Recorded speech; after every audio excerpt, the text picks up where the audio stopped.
No ano de 2000 foi onde os meus pais se separaram. E o fato dos meus pais se separarem, até um determinado momento, eu entendia as coisas com o meu psicológico, com o meu cognitivo. Eu entendia que família não era para terminar, casamento não era para acabar. Eu entendia que separação não era algo que era possível acontecer. E eu não queria que os meus pais se separassem, minhas irmãs também não queriam, eu acredito que nem os meus pais queriam que acontecesse o que aconteceu. Entender isso cognitivamente foi um pouco desafiador, porque era uma coisa que eu não tinha a dimensão, eu não tinha o entendimento de que aquilo ali já tinha acontecido com outras pessoas. Já tinha acontecido até com familiares meus, mas, pô, imagina só, quando você vê acontecendo com os seus pais, quando você vê acontecendo com alguém perto, você não quer, ainda mais quando você não tem tanto discernimento assim. Existem adultos hoje que têm consequências na sua vida por conta de ter acompanhado o pai bater na mãe, por conta de ter acompanhado brigas constantes, por conta de ter acompanhado pai traindo a mãe traindo o pai, agressão com objetos dentro de casa, agressão com palavras.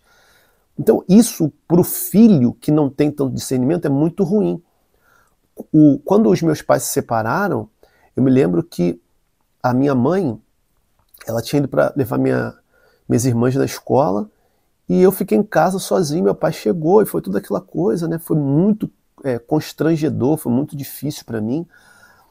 Mas até esse momento, eu entendia essa realidade de maneira psicológica, ali, cognitiva, com o meu pouco entendimento.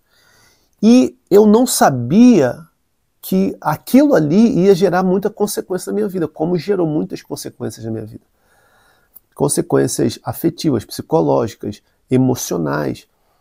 E aí eu tive que passar por muitos processos de orientação para que eu pudesse me situar no mundo, entender aquele processo que os meus pais estavam vivendo. Só que chegou um determinado momento que eu percebi que só a dimensão da orientação psicológica, só a dimensão dos atendimentos que eu tive com pessoas mais velhas, pessoas que eram mais centradas, pessoas que tinham mais idade que eu, tinham a capacidade de me orientar, só aquilo ali não era suficiente. Portanto que logo depois da separação dos meus pais, foi quando eu comecei a viver uma vida espiritual mais profunda. Uma vida espiritual ao ponto de me levar além daquilo que eu estava experimentando só no cognitivo. Existem situações que, e eu posso dizer isso, né, com a minha existência, coisas que eu experimentei na minha vida, existem situações que você não vai conseguir entender somente no plano psicológico, somente no plano racional. Você vai precisar entrar num plano espiritual. E o plano espiritual, ele não está ligado somente à religiosidade. Na minha opinião, é também a religiosidade, porque foi um plano que me conduziu a experimentar coisas além daquilo que era palpável e visível para mim.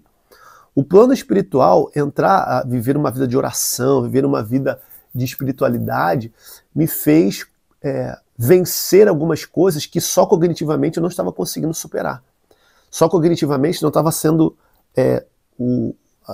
ali, eu posso dizer que não estava sendo a base que eu precisava. Por mais que a espiritualidade não tem tanta segurança assim, porque não é palpável.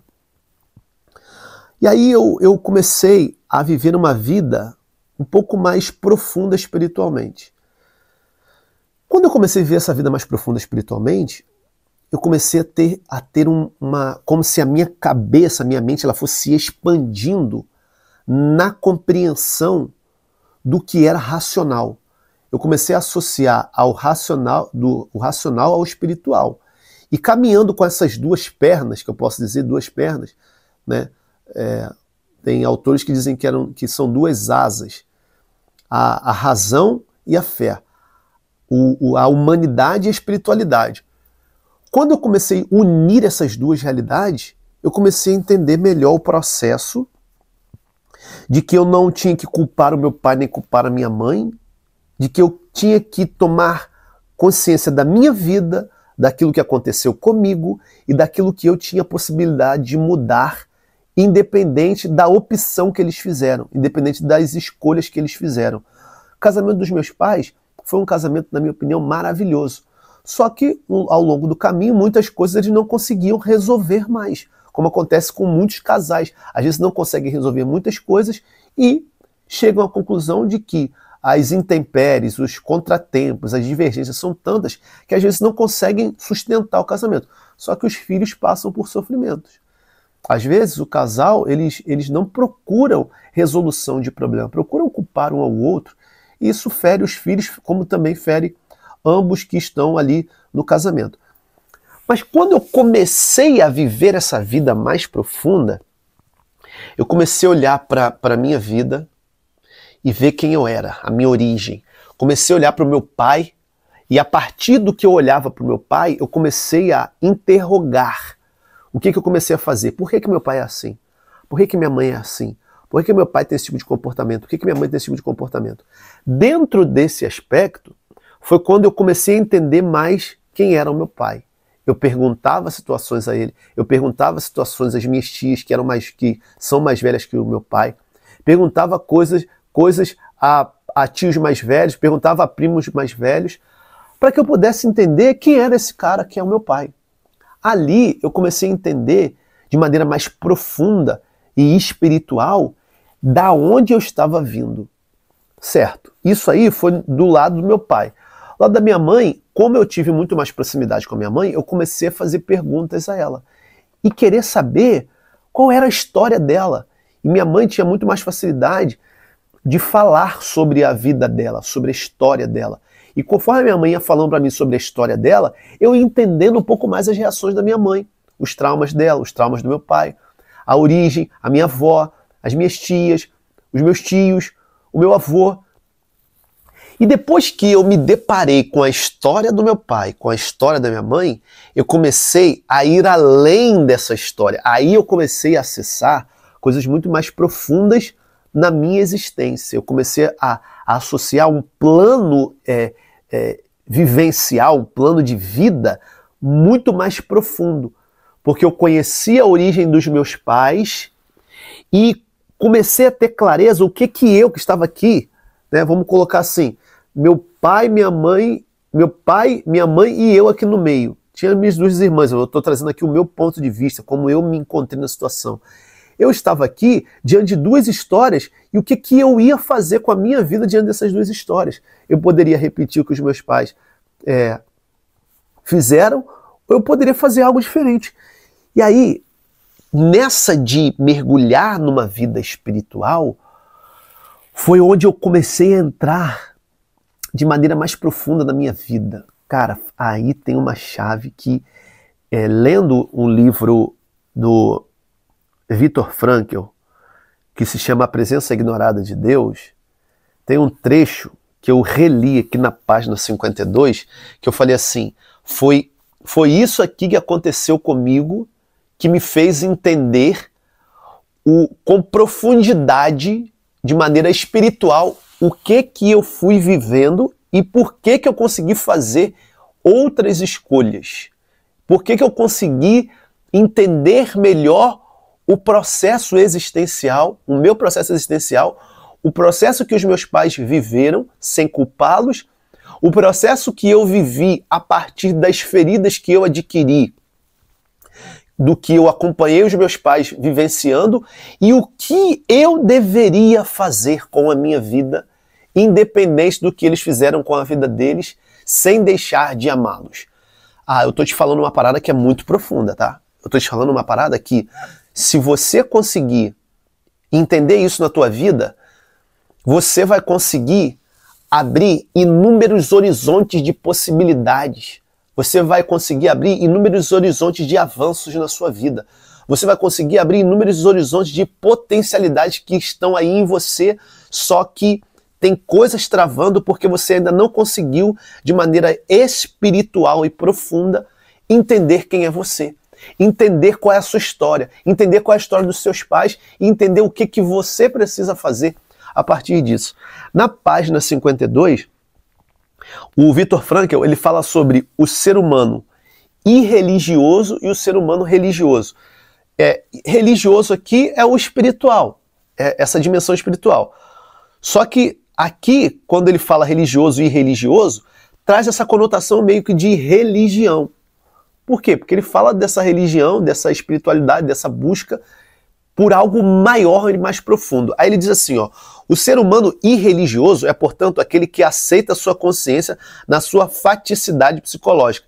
Aquele que, diante desse fato, praticamente se detém nele, como se fosse simplesmente imanente. Poderíamos dizer que ele, para antes do tempo, pois considera a consciência como algo último.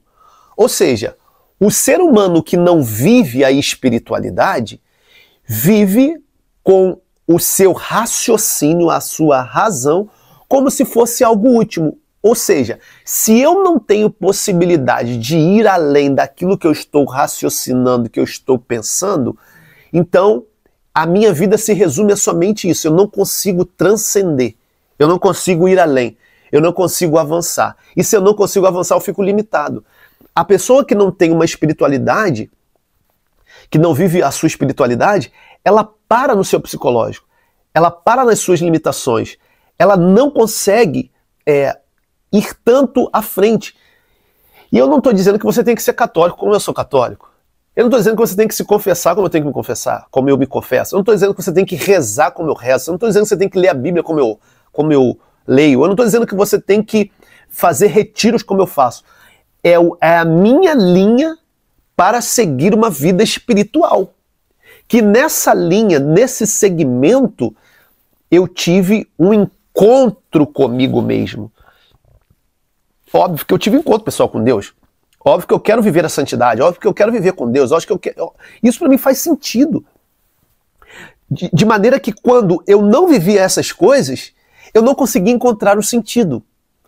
Aí, lendo essa parte aqui do livro do Viktor Frankl, isso me deu um estalo, me trouxe uma lembrança de que aquele tempo que eu vivi fora de uma vida espiritual, a única coisa que eu pensava era a faticidade psicológica, ou seja, os fatos do meu sistema psicológico, os fatos que eu conseguia raciocinar, os fatos que eu conseguia concretizar com os meus pensamentos. Eu não ia além disso. Eu não conseguia transcender a isso. Eu não conseguia superar isso. Aí, Viktor Frankl continua assim, ó. A consciência, porém, não é a última instância perante a qual precisa ser responsável. Não é a última, mas a penúltima. Ou seja, o raciocínio ele considera como algo penúltimo. Por quê? Porque o raciocínio ele tem meio que um limite. Eu consigo raciocinar frente às realidades. Tem coisas que eu não consigo ir além por conta da minha humanidade limitada mesmo. Mas quando eu começo a mergulhar na espiritualidade, eu consigo avançar um pouco mais. Eu consigo expandir um pouco mais. Por isso que ele diz, a consciência, porém, não é a última instância perante a qual precisa ser responsável. Não é a última, mas a penúltima. O ser humano irreligioso, ele diz aqui, ou seja, o ser humano que não busca viver uma espiritualidade, deteve-se antes do tempo no seu caminho em busca de sentido, já que não foi além de sua consciência, não perguntou além dela. Se você não pergunta além da sua consciência, se eu não pergunto além da minha consciência, eu vou parar na minha consciência, eu vou parar somente naquilo que eu consigo pensar. Pode ser que na sua cabeça fique aquela coisa assim, caraca, isso é tão imaterial, isso é tão distante, isso é tão não fatídico, eu não consigo trazer isso para fatos concretos. Quando você entende, por exemplo, se você entendeu o que eu falei sobre a minha vida com os meus pais, você vai entender, e aí você vai aplicar na sua vida. Você vai entender a partir da sua vida. Por quê? Porque é na vida que você vai conseguir entender, quando você começa a entrar em camadas mais profundas, como que você cresce. Quando você começa a desenvolver a sua espiritualidade, e a espiritualidade aqui está no desenvolvimento de virtudes, de você olhar mais as suas intuições, de você procurar maturar as suas ações, você começar a fazer uma espécie de treinamento mesmo, de esforço, para você se perguntar e não parar no que a vida somente está te apresentando, mas começar a fazer perguntas. Por quê? Porque as perguntas vão fazer a gente querer saber um pouco mais. Por que eu estou vivendo isso? Por que eu sou assim? Por que eu penso assim? Por que eu estou repetindo as mesmas coisas que os meus pais faziam? Por que eu estou Você começar a se fazer essas perguntas, você vai começar a olhar para essa dimensão mais profunda do seu ser. O ser humano e religioso deteve-se antes do tempo no seu caminho em busca de sentido. Com a sua consciência, com o seu psicológico, você vai num caminho em busca de sentido. Já que não foi além de sua consciência, não perguntou além dela. Se você não perguntar além da sua consciência, além do que você pensa, você não vai acessar as dimensões espirituais. É como se tivesse chegado a um pico imediatamente inferior ao mais alto. Você chega no ápice do seu raciocínio, no ápice da sua consciência, mas você não vai além disso, você não faz perguntas, você chegou imediatamente, ele diz assim, é como se você tivesse chegado a um pico imediatamente inferior ao mais alto. A sua consciência chega num pico, só que a sua espiritualidade, ela te leva um pouco mais além. Você tem corpo, mas você também tem alma, aquilo que te anima, aquilo que te traz vida. O que é uma pessoa morta? É uma pessoa sem ânimo, uma pessoa sem alma, uma pessoa sem o sopro da vida. Sem o sopro da vida, é 7 palmos debaixo do chão, é caixão. Com o sopro da vida, eu tenho um limite humano. Com o sopro da vida, com o ânimo, com a ânima, com a alma, além do corpo, eu tenho o espiritual. E é nesse espiritual que eu consigo avançar de maneira expansiva. Por que não vai adiante? Você já parou para se perguntar por que às vezes você não consegue ir adiante? Ele diz, é porque não quer perder o chão firme sob os seus pés. Pois o verdadeiro pico não está visível para ele, está oculto na neblina, e nessa neblina, nessa incerteza, ele não se arrisca a penetrar. Cara, eu sei que o espiritual, ele é meio que... É meio que essa neblina que aparece, né? Às vezes você está subindo uma serra de carro, aí vem aquela neblina, você tem que baixar, usar ali o farol de maneira estratégica, você tem que ficar um pouco mais atento, porque a sua visão está meio obscura. É isso, a espiritualidade não te dá chão firmes. A espiritualidade, ela deixa interrogações e você só descobre à medida em que você avança. E isso depende da sua responsabilidade. Isso depende de você avançar. Isso depende de você procurar.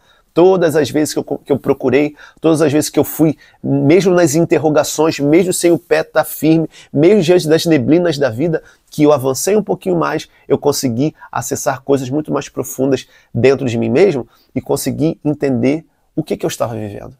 E consegui entender que eu sou muito mais do que os meus traumas. E consegui entender que eu sou muito mais do que o meu psicológico. Eu consegui entender que eu sou muito mais do que as pessoas pensam sobre mim. Eu consegui entender que eu sou muito mais do que os males que a vida me trouxe. E depois que eu entendi isso, eu descobri, e eu vou dizer uma coisa para você, eu descobri aquela coisa do saciar o profundo, saciar a alma, sabe? Aquela coisa de saber assim, caraca, eu tô pleno hoje, eu tô completo. Mesmo sem ter coisas, mesmo ainda sem ter coisas que talvez eu sonhe em ter, sabe? Coisas materiais, eu hoje consigo não estar apegado a coisas. A minha realização na vida, na existência, independe de coisas. Quando você chega à conclusão que a sua satisfação na vida, ela independe de coisas, você começa a fazer da sua vida um lugar onde vai habitar coisas que você quer que façam sentido para você. E não o que os outros querem, não o que a sua história difícil vai determinar, e não o que os outros vão determinar. É você que começa a determinar. Por quê? Porque você tem acesso a realidades muito mais profundas sobre você. Aí você detém a sua vida. E detendo a sua vida, Você não para no que é o seu limite humano. Você vai além com a sua espiritualidade. Eu posso dizer para você que esse limite, esse pico da sua razão e da minha razão, do seu psicológico e do meu psicológico, ele precisa existir. Tá? Nós não temos que viver na utopia de achar que a vida é só espiritual. Tem gente que vive só naquela coisa. Ai, meu Deus, é tudo para Deus, é tudo espiritualidade. Pô, Deus existe, na minha opinião. Existe a espiritualidade? Existe, mas existe a sua decisão, a sua responsabilidade.